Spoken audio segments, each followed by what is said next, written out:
ಸರಪಾಡಿ ಶ್ರೀ ಶರಬೇಶ್ವರ ದೇವಸ್ಥಾನವು ಸುಮಾರು 7 ಕೋಟಿ ರೂಪಾಯಿ ವೆಚ್ಚದಲ್ಲಿ ಪುನರ್ನಿರ್ಮಾಣಗೊಳ್ಳುತ್ತಿದೆ. ಪ್ರಸ್ತುತ ಗರ್ಭಗುಡಿ, ತೀರ್ಥಮಂಟಪ, ಸುತ್ತುವಳಿ ಕೆಲಸ ಪ್ರಗತಿಯಲ್ಲಿದೆ. ಜೀರ್ಣೋದ್ಧಾರ ಭಾಗವಾಗಿ ಡಿಸೆಂಬರ್ 26ರಂದು ಕೊಡಿಮರವನ್ನು ಅದ್ದೂರಿಯಾಗಿ ಕ್ಷೇತ್ರಕ್ಕೆ ತರಲಾಗುತ್ತೆ ಎಂದು ಜೀರ್ಣೋದ್ಧಾರ ಸಮಿತಿ ಕಾರ್ಯಾಧ್ಯಕ್ಷ ಜಗನ್ನಾಥ್ ಚೌಟ ಹೇಳಿದ್ದಾರೆ. ಅವರು ಕ್ಷೇತ್ರದಲ್ಲಿ ಕರೆದ ಪತ್ರಿಕಾಗೋಷ್ಠಿಯನ್ನು ಉದ್ದೇಶಿಸಿ ಮಾತನಾಡ್ತಾ ಇದ್ರು. ನೇತ್ರಾವತಿ ನದಿ ತೀರದಲ್ಲಿ ಯುಗಾಂತರದಲ್ಲಿ ಶ್ರೀ ಶರಭಂಗ ಮುನಿಗಳ ದಿವ್ಯಹಸ್ತದಿಂದ ಪ್ರತಿಷ್ಠಾಪಿಸಿಕೊಂಡು ಅರ್ಚಿತವಾದ, ಕಾಲಾಂತರದಲ್ಲಿ ವಿಜಯನಗರ ಸಾಮ್ರಾಜ್ಯದ ಸಾಮಂತ ಕೆಳದಿ ಅರಸರಿಂದ ನಿರ್ದೇಶಿಸಲ್ಪಟ್ಟು ಹಲಸನಾಡ ವಂಶಜರಿಂದ ನಿರ್ಮಾಣಗೊಂಡಿದ್ದ ಶ್ರೀ ಶರಬೇಶ್ವರ ದೇವರ ದೇವಾಲಯದ ಜೀರ್ಣೋದ್ಧಾರ ಪ್ರಕ್ರಿಯೆ ಭಕ್ತ ಬಾಂಧವರ ಅಭೀಷ್ಟದಂತೆ ಉಡುಪಿ ಶ್ರೀ ಪೇಜಾವರ ಸ್ವಾಮೀಜಿ ಹಾಗೂ ಧರ್ಮಸ್ಥಳದ ಡಾಕ್ಟರ್ ಡಿ ವೀರೇಂದ್ರ ಹೆಗ್ಡೆ ಅವರ ಶುಭಾಶೀರ್ವಾದದೊಂದಿಗೆ ಜರುಗುತ್ತಿದೆ ಎಂದರು.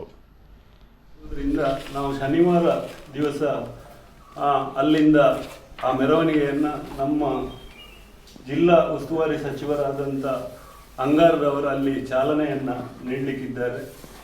ಅದು ಸಂಜೆಯ ಹೊತ್ತಿಗೆ BC ರೋಡಿಗೆ ಬಂದು ಮುಟ್ಟುವ ನಿರೀಕ್ಷೆ ನಮ್ಮಲ್ಲಿದೆ.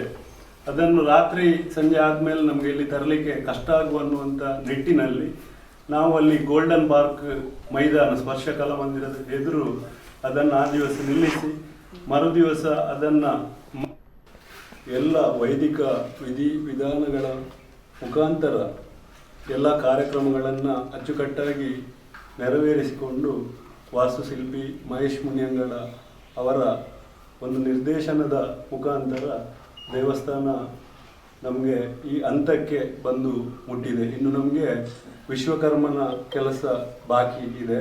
ಅದಕ್ಕೆ ಬೇಕಾದಂಥ ಮರಗಳು ಸಂಗ್ರಹ ಆಗ್ತಾ ಇದೆ. ಅದು ಸಹ ಈಗ ನಮ್ಮ ಮುಂದಿನ 2023ನೇ ಇಸವಿಯಲ್ಲಿ ದೇವಸ್ಥಾನಕ್ಕೆ